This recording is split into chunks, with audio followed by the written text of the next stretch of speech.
bonjour et bonsoir dans tous les coins et recoins du monde. Ici Kawapi Bino Soto Bozwami, les amis des Big Zida Show TV. Wapi Payi Toyoko Yambalelo, Pasteur Peter, tout sur long et à large. Na fléau ou pandémie, na ndengeni nimboka ezotambola. Suivez. Pasteur Peter, qui je dis déjà bonjour. Bonjour maman. Pasteur Peter, tout ce pays quoi yamba lelo na miko na biso. Zidane a besoin de moi makambo ebele ndengini mboka ezotambola mboka ezoleka ndengini bino basali ya nzambe bomemi biso wapi lelo tozosolango en long et à large. Est-ce que okokobisa biso pourquoi bino ba pasteur bomemi biso na terrain oyo toza ignorant toza vraiment ignorant na makambo ezoleka nyonso to ezokomela biso sikoyo tozomona loko eza nouveau. Or c'est pas nouveau. Merci beaucoup Maman Zidane pour la mutuna au ABC pour te répondre. Mutuna on koloba été makambo biso tozali comme mabino bisika o bino boyibite na ba surprise bozo vivre na kati ya mboka Congo. Il n'y a rien de nouveau sur la terre. Le lengenge Bible ezolobela biso na mukanda ya Apocalypse. Ce qui peut totangi na mukanda Ecclésiaste Bible ezali koloba ete makambo tokuti na mokili ezali ya ebandeli pe tokuta yango na mokili awa. Olingi kolobela sur le problème de la maladie du siècle. Otomoni mokili mobimbe ezali ko ganga mokili mobimbe ezali kolobela. Mama na mukanda ya Matthieu chapitre 24. Ce qui tokokende kotanga tokomona ete Yesu Kristo Masia ayebisaki ba yekoli na yeba alobi ete makambo oyo tozali ko vivre awa bokomona makambo minene mosusu koleka oyo ezali koya. Vous entendrez parler de guerre, de bruit de guerre, ba famine, ba maladie ya minene ekoya na mokili oyo. Mais bino bobanga te puisque ezali suka na mokili te. Ezali nde bandeli ya bolozi. Yoka Bible ezali koloba ete ezali ebandeli ya bolozi, c'est le commencement. Ce n'est que le début, le commencement maman. Donc, on y a ce n'est que le commencement. Donc, ils ont le début, qu'est-ce qu'il faut faire, pasteur? Au moins, que bino boche sur la ignorance. Fallait bino ndoté biso c'est la repentance. Fallait voter sur la repentance. Bino bozale kaka ogobala. Oko kene poto, oko sala boye, boya bo seme po kene poto, boya bo seme po visa na ebima. Pasteur, au moins que bokena biso mabe makasi bokena biso vraiment na ignorance. Maman, la repentance na ba église mingi ezali moko ya thème oyo basali na nzamba linga ko simba te. Parce que ndenge na lingina lobana yo awa ete moko na moko kati na ebengeli na ministère na nzambe. Nzambe na biso Zambé na biso ayebi lolenge nini kobenga mutu na domaine, mutu na ministère na ye. Zambé tango aza kobenga batu mususu bazali na parole de délivrance, ba mususu bazali na parole de connaissance, mususu bazali na parole ya gouvernance, mususu nzamba pesi liloba ya atei liloba batu bayoki ye pe batu babongwani. Par exemple biso, moi je suis de l'enfant fait pas qu'on zambé malamu. Nazali mona aidi na bala Alexandre. Na fait pas qu'on zambé malamu. Ba ebisi biso ete eloko ya liboso côté ya bato ezali repentance. Parce que la bato baza ko confondre bénédiction na prospérité. Ko kende poto, ko zwa libala, ko zwa mituka, ko bala, ko bota. Eza bénédiction ya mokili. Mais Bible lobi est que notre cité permanente ce n'est pas la terre, c'est le ciel. Jésus-Christ nous-même nous a dit en Jean 14 que vos cœurs ne se troublent point. Je m'en vais au Père, je veux vous préparer une place, afin que là où je sois, que vous y soyez aussi. Ça veut dire na lo la kuna place na biso ba pasteur sengeli tote ya batu mbongwana. Lokola Paul ou azalaki Saul. Tango asali conversion na ye akomaki mutu na sika. Comme Bible lobi, lorsque nous sommes en Christ, nous devenons de nouvelles créatures. Toutes les choses anciennes sont passées. Donc biso ba pasteur tozali na musala monene akolobela batu. Non. Pas pour la bénédiction, pas pour la prospérité, mais kobongo la motema kondima Yesu le kola mo bikisi pe sauver na biso. Voilà mission moneno biso tozali lango yango wana maman. Comme ce n'est que le début, vous voyez pas que pasteur Baba bon on a tout rebaya na biso na repentance. Ba biso na repentance parce que tout le monde déjà fléau au ezali. Pandémie où attaqué monde. Où attaqué monde combien de morts na journée moko. Est-ce que pasteur pour na okokolo banini, est-ce que ça nouveau ezaki prémédité ton ding? Il n'y a pas de préméditation.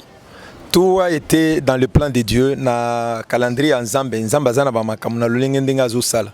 Puisqu'il est l'unique. Tobenga kaye El Shaddai, azali le créateur incréé. Oye a créa. Biloko ezali komona na na ezo komona na te. O biso batolobi na biso na Matthieu 24. Toko luka yango totanga po mona Bible ndenge ezolobela biso. Alobi ezali ebandeli ya bolozi.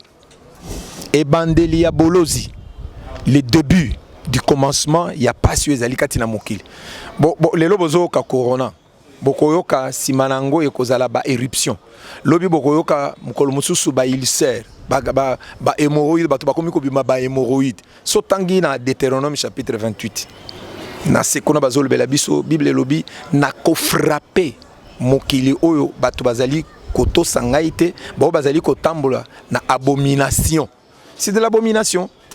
Parce que les gens pensent que somo donc à part eux où tu les casicos donc tous autres s'entendent sur na hémorroïde est grave oya dans obsana lobi ba éruption ekoya ba ulcère ekoya ba maladie minene ekoya o batu ba yebite pona bato ba yebi nzambe te Bible lobi ezali e bandeli ya bolozi. Ce n'est que le début, le commencement, ce n'est pas la fin et ce serait même pas la fin du monde. Parce que photo ça ndenge ni poto kimango kokimango nous avons qu'un seul chemin. Kondima Yesu Kristo mo konzipe mobiki ici. Au lieu que biso toloba na conversion ezali différente na eloko to bengi repentance. La repentance ezali regret ya masumu mutu azali kosala. Mondimi to mopagano wa azali kosala mabe. Azali kokende na repentance, ça veut dire ko regretter mabe na ina motema mobimba. Mais la conversion c'est autre chose. Nous devons nous convertir. Ça veut dire toboya mabe na biso, toboya makambo nzamba koki ko réprimer. Nzamba lingi mabete. Bible ya Ézéchiel ezolo bananga ete Dieu aime le pécheur, mais il n'aime pas le péché. Dieu veut assez que un pécheur qui se convertisse azo bon moi, puisque c'est l'âme que Dieu a mis en nous. Oyo Yesu Christ masa ekokufe la biso na ekulus nde sengeli amona ezala sauver pour que les jours à venir tant Yesu Christ masa akoya akuta biso tolati robe ya pembe to sokoli ba comportement na biso vie quotidienne na biso na robe oyo ezali makila na Yesu pote mukolo akoya to sangana na ye to kendo ko sakola bokonzi na likolo dans la nouvelle Jérusalem qui est la vie de la gloire de Dieu. Donc la conversion, la repentance pour tout chrétien mokili mobimba ndenge bato bazali kolanda ngai esengeli to bongola nde motema Zambe alingi bato babongola motema bandi melaye. C'est de l'abomination. Dieu punit les injustes. Dieu n'aime jamais le péché. Dieu n'aime jamais le péché. Dieu punit les injustes.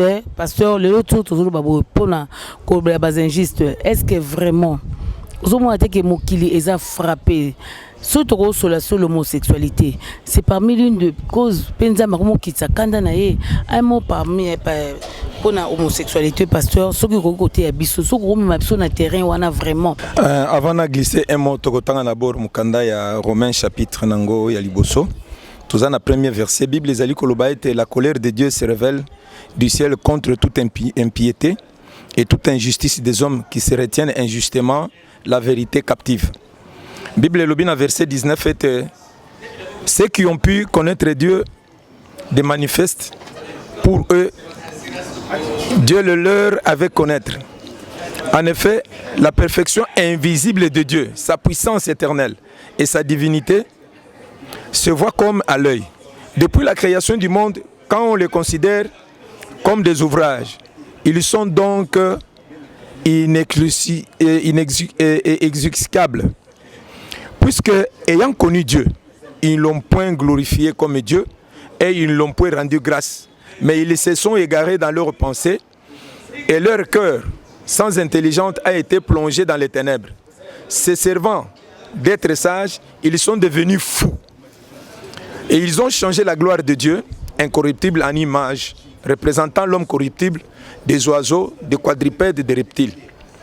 C'est pourquoi Dieu les a livrés à l'impureté, selon les convoitises de leur cœur, en sorte qu'ils déshonorent eux-mêmes leur propre corps.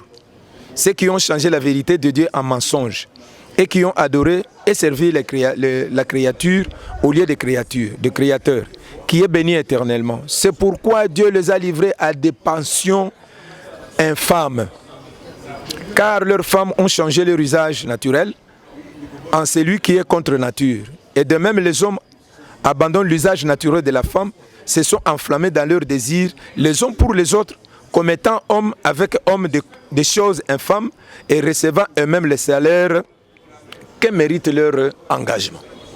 C'est-à-dire injuste. Bateau bazali ba infâme. Ce sont bateaux baboyi ko sala usage normal. Bible lobi au commencement Dieu créa l'homme et la femme. Il créa l'homme et la femme. Alobi moi sina mobali bako sangana bako bota. Bako multiplier mokili. Ma awa iloko ngana natikali komona awa biloko tomoni na vidéo ezola kisabiso ete batu tozana sagesse to komi biso moko basage na ndenge na biso. Bible zolo banangwa que ce sont des fous. Batu bayebi nzambe mazali ko honorer lokola nzambe te. Basi batiki pratique normale ya mwasi azala na mobali. Basi bakomi basi na basi, mibali na mibali babalana. Je crois vous avoir répété makamomba la nambala. Même ba bonobo, oto bengi ba gorille. Batikali ko sala yango te.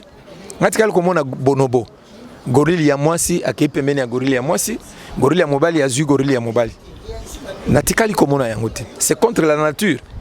Ndiango nzamba lobi mutu na mutu akozwa mbando na ye. Basi bazwi mbando ba changer volonté ya nzambe, ba changer la façon de la création ya nzambe. Nzamba créa ki mwasi po azala pembeni na mobali. Basi bakomi ko kangana, mibali bakomi ko balana. C'est de la catombe. Tokomi na guerre ya Armageddon. Guerre ya suka ya apocalypse, makambo ya suka o Yesu Christ masi alobaki yango wana. C'est ainsi que la colère de Dieu vient. Il dit je viendrai faire le jugement pour les injustes, car les gens ont élevé les idoles et il y a eu de l'abomination au devant de l'Éternel. Makambo eza abomination, makambo tozomona na télévision mama. Nzamba ko sepela nango te.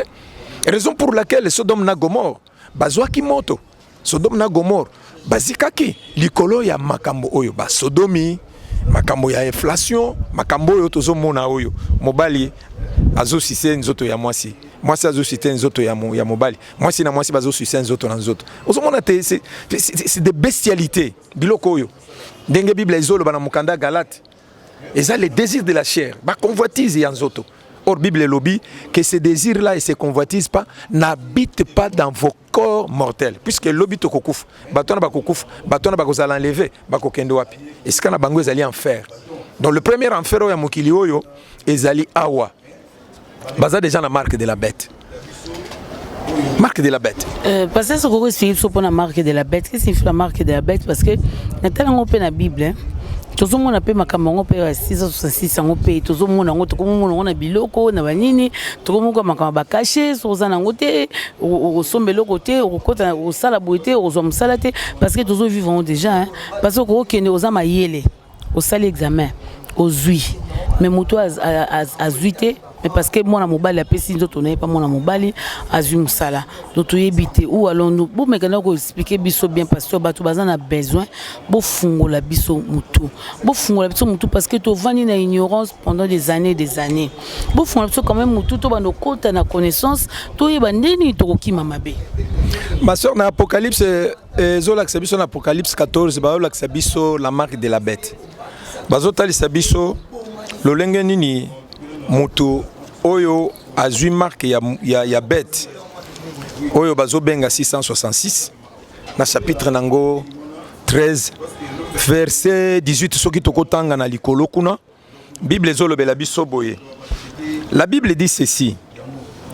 Bible lobi et il fit tous petits et grands, riches et pauvres, libres et esclaves, et reçussent une marque sur leur main droite et sur leur front.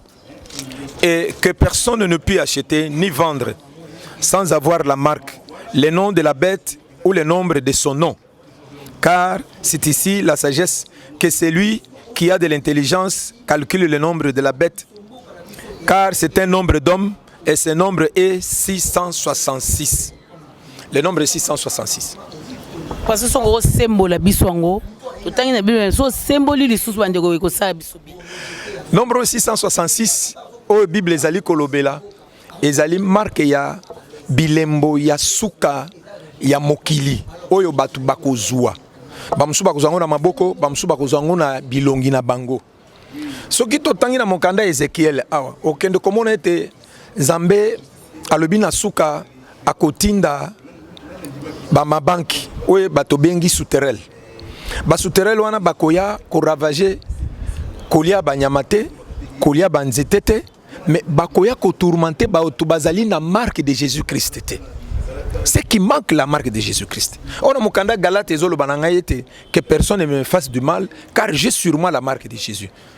Ayant accepté Jésus-Christ comme Seigneur et Sauveur, ayant accepté Jésus-Christ comme étant agneau immolé, makila na Yesu Christ masiwana ezali ko servir biso de protection.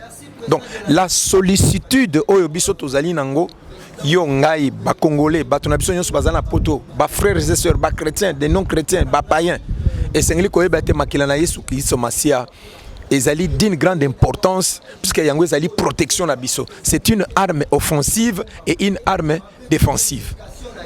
Donc marque oyo ezali marque ya bato oyo bandimi Yesu Christ masiate bato bandimi ko la antichrist parce que antichrist déjà na mukanda ya des Thessaloniciens balobi il est venu s'installer dans l'église. L'antichrist il viendra s'installer même dans les gouvernements. L'antichrist bakosala monde mobimba bakosala monnaie moko tokozala kaka na 3 royaumes. Kanisa monde mobimbo tozana 5 continents balobi tokozala na 3 royaumes. La Bible le dit tokotanga yango mama poto sembola bana na Nzambe bana na Nzambe bobanga te ezali bilembo na suka ya mukili na suka ya temps que Dieu avait prédit à Ibisaki même Daniel alobi celui qui lira ces passages akoya ko multiplier sagesse na intelligence na ye biso Yesu Christ masia za sagesse na biso Yesu Christ masia azali protection na biso Yesu Christ masia azali intelligence na biso lokola toyibi marque oyo ezali marque ya bête bato bandimaka Yesu te bato babondelaka te bato yo bakendaka kofuka maliboso na bikeko bazali ko élever bête ekozala nini ekozala mbongo yo lingaka mbongo olingaka musala na yo olingaka kokende prière te mais soki balobi yaka tokena na campagne onga na bondelaka tolukaka place yo bondelaka te nzoka ndo zalaka na nzungu osala banzoloko na nzoto na yo ozana basinga bakoko batikela yo ozana bamakambo moko boyo salaka bapesa okisi moko soki bitumba ezali yo kopumbwa donc biloko nyonso wana ezali to englober ngo to tiena sac moko to bengi antichrist. Ce sont les antichrists batouana balingi Yesu Christ masiate bazan évangile musus or pour alobi que c'est lui qui viendra vous enseigner un autre évangile en dehors ya évangile Yesu Christ masia alobi libino qu'il soit en éterne ezali wapi ezana lifelo. Donc 666 ezali marque ya bête tokende musikate okende komona bisika mususu bato bazolo ba confinement. Satan aussi a confiné les gens. Satan confine les gens. Satan confine les gens comment? Satan a confiné batu kolongola batu na kondima na Yesu Christ masia oyebisa baono bokokota lola te. Parce que Satan oyebi que avant que Satan aya na mokili to benge Satan, c'était un chérubin. C'était un protecteur, l'ange protecteur de la bénédiction. Makamunyo tozana ngona mokilio, la richesse ezalaki na lola. C'est Satan qui avait ça. Tokotanga ngona Isaïe okomona. Ya zwa kizel kolobanga na kozwa place ya Nzambe na kokoma pe lokola Nzambe. C'est ainsi que Dieu l'avait précipité. Guerre wana salamaki na Apocalypse, il a été précipité sur la terre. Bible zoloba que la terre soit en colère, que la terre pleure puisque Satan est descendu avec colère sur la terre. Il est venu seulement non pour avant dans mokili mais aye pota salani aya ko tourmenter bana na Nzambe aya ko longola bana na Nzambe na kondima po ayebi ke kondima izali moko ya bouclier na biso tozali nango biso bato tozali kondimela Yesu. Comment kondima bana Nzambe za moko ya bouclier na biso tozali kondimela Nzambe.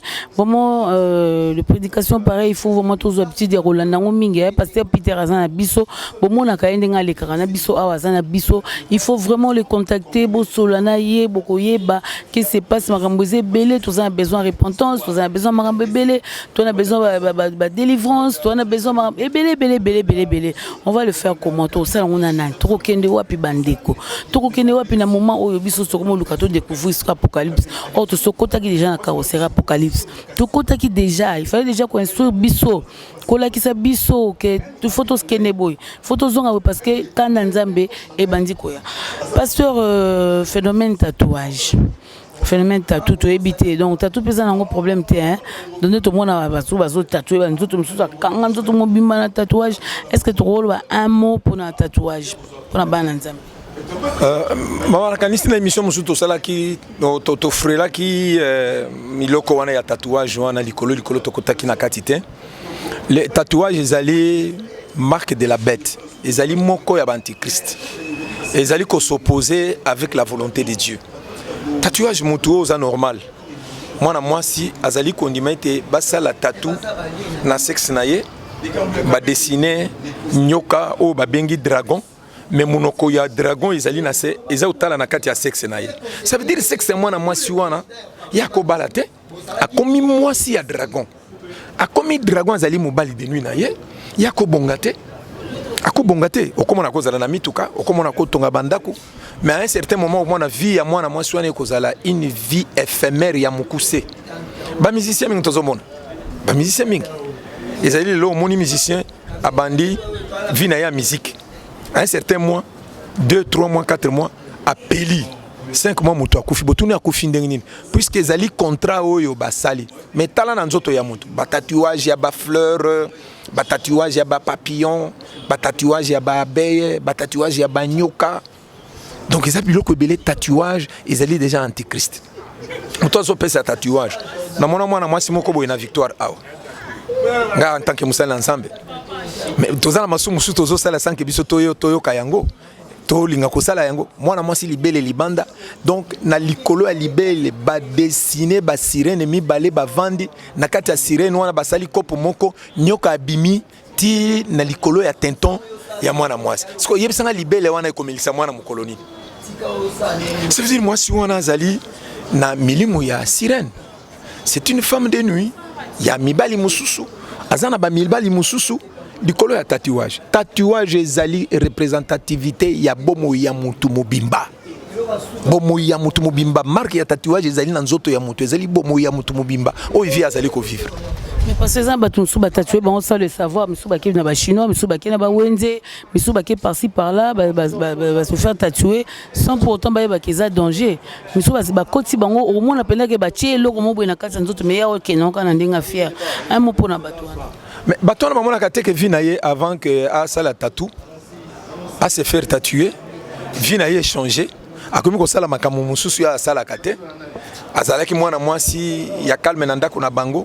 akomi mbwa bakati singa à partir ya tatou mususu babambi tatouage ya munene ya bambwa mibale na mukongo mais ya ebite eloko nini ba dessiner na mukongo na ye mususu na bakote na kwawa azoyeba eloko nini basali na nzoto na ye bazokotisa biloko na nzoto ya batu oyo batu bazoyeba te ezali inconscient te batu wana bazokende mama ndenge yo ozali boye na banda ko dessiner eloko moko yo lingaka te na nzoto na yo kosepela nango okosepela te esengeli osepela po te dessin wana ezwa nzoto na yo eza kaka na Congo te totala ba joueur ba Ronaldo ba Messi ba Tchetine ba Peter Chotvali ba Tobiso toyebi mingi bazana ba tatou donc ça veut dire bato na bazana ba maison na bango tant par exemple batia kababi omona mususu atie musapi likolo boy eza marque de la bête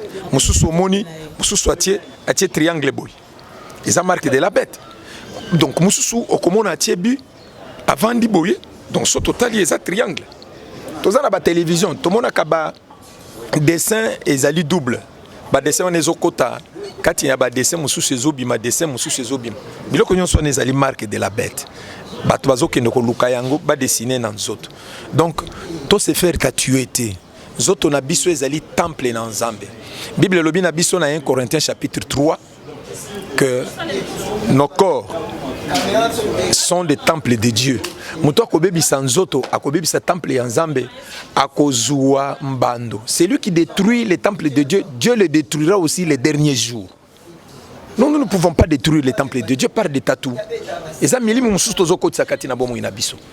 Ok, merci pasteur Peter Nandé Tozogiton ya biso ya kolanda biso. Maman Françoise Vitamatanga Olandi vraiment pasteur Peter Nandé a évolué na biso. Nathalie Villa Olandi Papa Picho Santiago Bolandi vraiment les grave il faut tout bien basala Nzambe.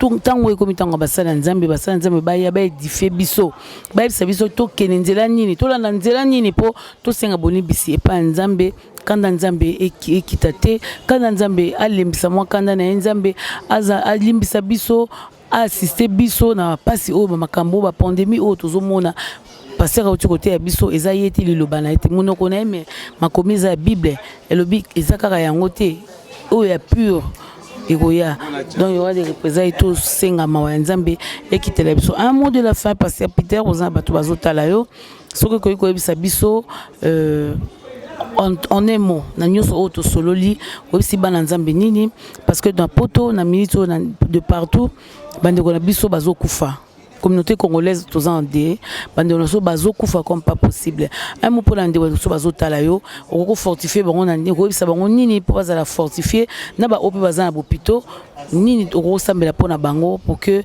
nzambe akitsama wana. Dans le mot de la fin, le mot de la fin, c'est l'Éternel, le Dieu, Yemoko Azali Nango. Na kolinga koyebisa bande konabiso, bao bazali frappé par le fléau et la pandémie du siècle. Koyebisa bangwete, nous devons avoir la foi en Jésus-Christ. Jésus-Christ seul sauve. La Bible me dit que celui qui vit sous l'ombre du Très-Haut, il vit sous la protection du Tout-Puissant. Alobi ye abatela ka sungaka misuna ye tala ka bayenge beni bao bazali kondimela ye. Il est le rémunérateur de tous ceux qui ont la foi en lui. Alobi 10 000 tombent à droite, 1000 tombent à gauche, aucune flèche ne vous atteindra. Tokolinga koluka Nzambe na biso nazali ko bisa bino bande ko na biso bozali na poto bozala na kondima na Nzambe. Yesu Kristo makila na ye ezali na nzoto na yo nazolo belo au moment opportun que yo bondela Nzambe yebisa molimo musantu yebisa makila na Yesu Kristo masia eza la protection pour natina na bomo ina yo tokolinga ko bondela pote Nzambe abatela kondima na biso ezali espérance kondima na biso ezali bouclier munene. La fidélité de notre Dieu c'est notre bouclier. Dieu est notre refuge.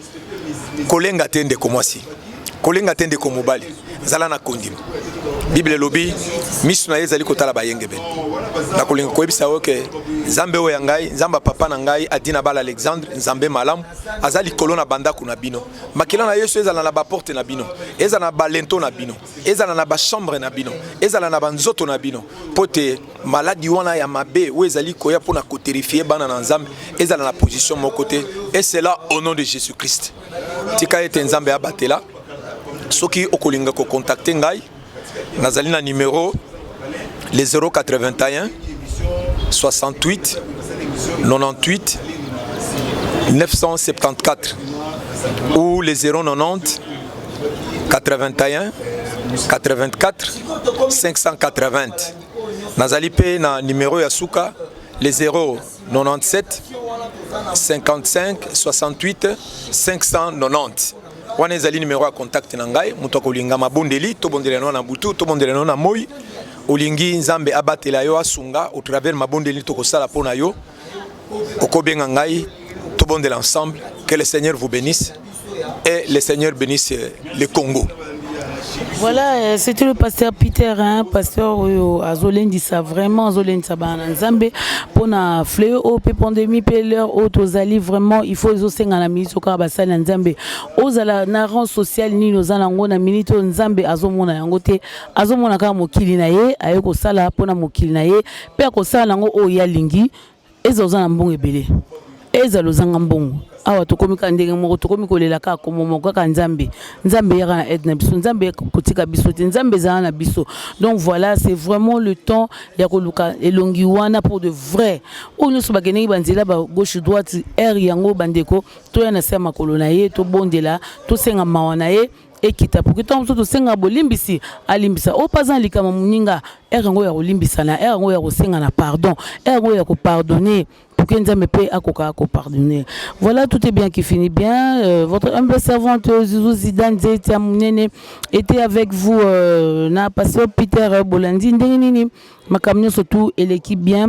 Les amis de Big Zida Show TV, merci l'opportunité au pasteur Opesinga, merci. Donc on est au côté d'un prochain numéro.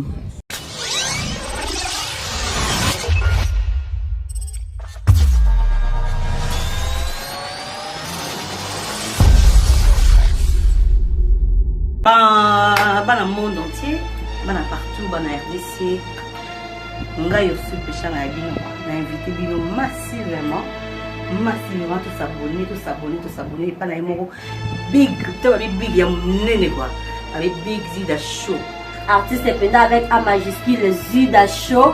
Bon l'année pendant la chaîne na Siko Big Zida Show chaîne moko éducation. Tout nous balingaka makamo malamu.